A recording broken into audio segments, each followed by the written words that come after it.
नमस्कार दोस्तों, क्या आपको पता है 2-3 महीने पहले सरकार के द्वारा कुछ रिस्ट्रिक्शंस लगा दिया गया था कुछ मिनिस्ट्रीज के ऊपर कि वो एक पर्टिकुलर अमाउंट से ज्यादा खर्चा नहीं कर सकते हैं। लेकिन फाइनली यहां पर फाइनेंस मिनिस्ट्री के द्वारा अनाउंस किया गया है कि ये जो रिस्ट्रिक्शंस है वो अब हम हटा रहे हैं और नॉर्मल जिस तरह से आप खर्चा कर सकते थे वैसे आप वापस से स्टार्ट कर सकते हो। तो हम इसके बारे में डिटेल से समझेंगे ये पूरा मामला है क्या और साथ ही साथ इसका इंपैक्ट क्या होगा वो भी हम देखने की कोशिश करेंगे। चलिए आगे बढ़ते हैं, लेकिन उसके पहले अगर आप यूपीएससी या फिर किसी भी एग्जाम की तैयारी कर रहे हैं तो सिंपली आप हमारे ऐप को डाउनलोड कर सकते हैं या फिर study.iq.com पर जा सकते हैं। चाहे आप जो भी कोर्सेज की तैयारी कर रहे हो, यूपीएससी, बैंकिंग, स्टेट पीसीएस, सभी कुछ आपको काफी कम दाम पर मिल जाएगा। चलिए देखते हैं एग्जैक्टली हो क्या रहा है, हम क्यों इसके बारे में डिस्कस कर रहे हैं। बेसिकली आपको याद होगा जुलाई से सितंबर महीने का जो क्वार्टर है, एक प्रकार से आप कह सकते हो कि ये जो फाइनेंशियल ईयर चल रहा है, कौन सा फाइनेंशियल ईयर 2021-22, इसका जो सेकंड क्वार्टर है, क्वार्टर 2, अब ये सेकंड क्वार्टर कब से कब तक का होगा, जुलाई से सितंबर महीने का।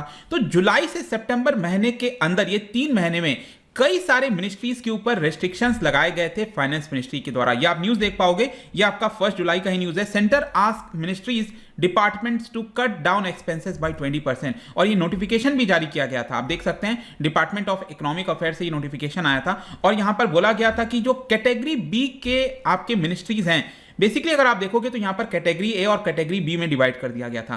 कैटेगरी ए में यहां पर जो इंपॉर्टेंट बहुत ज्यादा जरूरत थी, जैसे कि हेल्थ हो गया, rural development, railways, agriculture, MSME, इनके ऊपर कोई रेस्ट्रिक्शंस नहीं लगा था। मतलब कि यहां पर वो जिस तरह से नॉर्मल उनको बजट एलोकेट किया जाता है उसके हिसाब से वो खर्चा कर सकते हैं। लेकिन यहां पर जो कैटेगरी बी वाले जो मिनिस्ट्रीज हैं, डिपार्टमेंट्स हैं, जैसे कि सिविल एविएशन हो गया, होम हो गया, लेबर, माइंस, पावर, टेलीकॉम, इन सबको बोला गया था कि आपका जो भी यहां पर स्पेंडिंग होता है, मतलब कि सपोज सरकार ने यहां पर उनको बजट दिया है 100 करोड़ का कि आप 100 करोड़ खर्च कर सकते हो। सरकार ने यह कहा कि इसका सिर्फ 20% ही आप एक बार के लिए खर्चा करो। तो उन 3 महीने में सिर्फ 20% ही आप, इसका मतलब सिर्फ 20 करोड़ यहां पर खर्च करोगे। ये रेस्ट्रिक्शंस लगा दिए गए थे कुछ मिनिस्ट्रीज के ऊपर। आई थिंक शायद करीब 16 मिनिस्ट्रीज के आसपास आप कह सकते हो, डिपार्टमेंट मिनिस्ट्रीज मिलाकर, कि उनके ऊपर ये प्रतिबंध, ये थोड़ा सा रेस्ट्रिक्शंस लगाया गया था। लेकिन अब यहां पर क्या हुआ है, फाइनेंस मिनिस्ट्री ने कहा है कि जैसे नॉर्मल आपको जो बजट एलोकेट होता है उसी हिसाब से आप खर्च कर सकते हो। मतलब कि अगर आपको 100 करोड़ एलोकेट हुआ है तो आप वो चाहो तो खर्च कर सकते हो। तो क्वेश्चन ये आता है कि क्या बदला हुआ है, मतलब कि पहले क्यों लगाया गया वो हमने समझ, अब पहले क्यों लगाया गया था वो आप समझो। पहले इसलिए लगाया गया था, जाहिर सी बात है कि सरकार ये चाहती थी कि जो पैसा है उसका मेन फोकस हेल्थ के ऊपर जाए, जो कोविड का सिचुएशन है, जो इंपॉर्टेंट चीजें हैं उसके ऊपर फोकस हो, उसकी की वजह से यहां पर पूरा जो आपका रिस्ट्रिक्शंस है वो लगाया गया था। लेकिन अब क्या बदलाव हुआ है, आपने रिसेंटली देखा होगा, मैंने वीडियो भी बनाया था, जैसे कि जीएसटी कलेक्शन हो गया, तो जो रेवेन्यू है सरकार का उसमें काफी बड़ा आपको जंप देखने को मिलेगा। फॉर एग्जांपल अगर हम जीएसटी की ही बात करें तो यहां पर अगस्त के महीने में 1 लाख करोड़ से ज्यादा का रेवेन्यू आया था। जैसे कि आप देख सकते हो कि अगर हम अगस्त 2020 में देखें, उस समय जो कलेक्शन हुआ था उसका 30% ज्यादा कलेक्शन इस बार के अगस्त के महीने में हुआ है, करीब 1,12,000 करोड़। यहां पर आप देख सकते हो 2020 के अगस्त के महीने में सिर्फ 86,000 करोड़ का कलेक्शन था और इस बार अगस्त के महीने में देखिए 1.12 लाख करोड़ का कलेक्शन हुआ। और पिछला अगर आप पूरा रिकॉर्ड देखो, पिछले 11 महीने में काफी अच्छा कलेक्शन आपको देखने को मिलेगा। मतलब कि 1 लाख करोड़ से ऊपर ही हुआ है हमेशा से, अगर आप देखिए, मतलब ये इंप्रूवमेंट होता ज्यादा है। इनफैक्ट एक सबसे बड़ा कलेक्शन तो हुआ था अप्रैल के महीने में 1.14 लाख करोड़ का। लेकिन उसके बाद क्या हुआ कि अचानक से अप्रैल से मई के बीच में जो सेकेंड वेव है वो बहुत ज्यादा, मतलब खतरनाक तरीके से आ गया था और जिसकी वजह से एक डर का माहौल हो गया था देश के अंदर। और इन सारी चीजों को देखते हुए सरकार ने डिसाइड किया था कि हम कुछ मिनिस्ट्रीज के ऊपर रेस्ट्रिक्शंस लगा रहे हैं। लेकिन यहां पर फाइनली अब हमें यह देखने को मिल रहा है कि जिस तरह से रेवेन्यू बढ़ा है जीएसटी के अंदर, सिर्फ वही नहीं, आप डायरेक्ट टैक्सेस की बात करो, ध्यान रखिएगा जीएसटी क्या है, इनडायरेक्ट टैक्स है।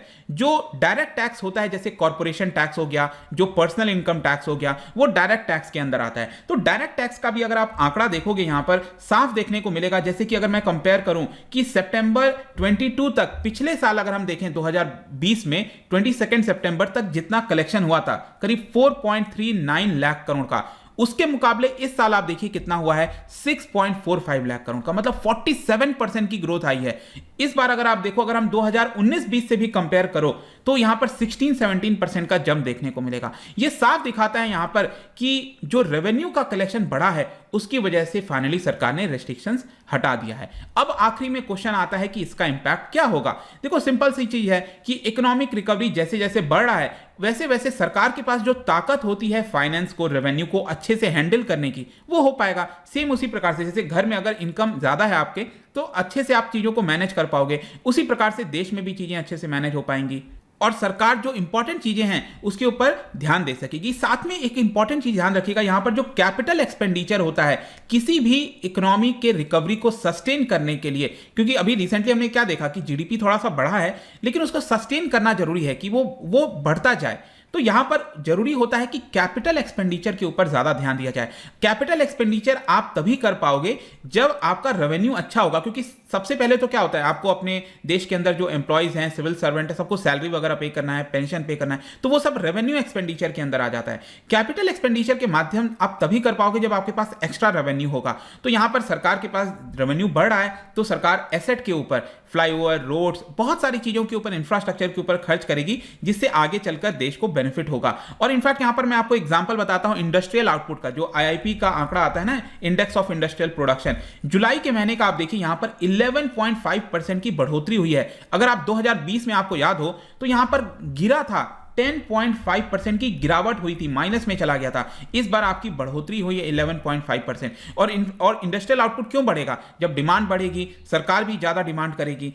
और स्पेशली यहां पर जो बेनिफिट है वो आपको माइनिंग सेक्टर के अंदर, इलेक्ट्रिसिटी, मैन्युफैक्चरिंग, वहां पर देखने को मिलेगा। और स्पेशली जुलाई का आंकड़ा ये दिखाता है कि हम प्री पैंडेमिक लेवल पर आ चुके हैं इंडस्ट्रियल आउटपुट के मामले में। और उसी प्रकार से जीडीपी का भी मैंने वीडियो बनाया था, आपको याद होगा, अभी जस्ट जो जीडीपी का आंकड़ा आया था अगस्त के एंड में, वहां पर हमने देखा किस तरह से 20% की बढ़ोतरी हुई है जो पहला क्वार्टर आपका गया है। और पिछले साल पहले क्वार्टर में गिरावट हुई थी 24-25% की। तो उसके मुकाबले अभी हम प्री पैंडेमिक लेवल पर तो नहीं आए हैं, लेकिन स्टिल कोशिश की जा रही है। और वो कैसे कामयाब होगा? जब सरकार कैपिटल एक्सपेंडिचर ज्यादा करेगी, जो कि एक बहुत इंपॉर्टेंट कंपोनेंट होता है किसी भी इकोनॉमी के अंदर डिमांड को जनरेट करने के लिए। तो एक अच्छी खबर है कि रेवेन्यू बढ़ा है, तो सरकार ने जो रिस्ट्रिक्शंस था वो मिनिस्ट्रीज के ऊपर से हटाया है, तो मिनिस्ट्रीज ज्यादा एक्सपेंडिचर करेगी। आगे आने वाले समय में यहां पर फेस्टिवल सीजन आने वाला है, दशहरा, दिवाली, तो डिमांड फर्दर बढ़ेगा और हो सकता है कि हमारी इकोनॉमी को इससे फायदा हो। तो ये पूरा वीडियो था। जाने से पहले एक बहुत ही इंटरेस्टिंग क्वेश्चन देखिए, यहां पर हम कैपिटल रिसीट,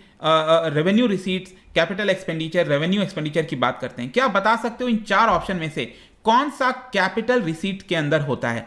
इसका जो राइट आंसर है आपको पता ही है, मेरे इंस्टाग्राम पर तो मिलेगा ही। वहां पर अगर आप नहीं हो कोई बात नहीं, टेलीग्राम से भी ले सकते हैं इसका सही उत्तर। मैं कई सारे एमसीक्यूज यहां पर डालता रहता हूं स्टोरीज के फॉर्म में, आप जाकर प्ले कर सकते हो। बाकी अगर आपको पीडीएफ चाहिए तो टेलीग्राम पर आइए, अलग अलग सोशल मीडिया पर भी आप जुड़ सकते हैं। साथ ही साथ यूपीएससी या फिर किसी भी एग्जाम की तैयारी कर रहे हैं तो सिंपली आप हमारे ऐप को डाउनलोड कर लीजिए। आई होप कि वीडियो आपको पसंद आया होगा। मिलता हूं आपसे next time. Till then, thank you very much, see you soon.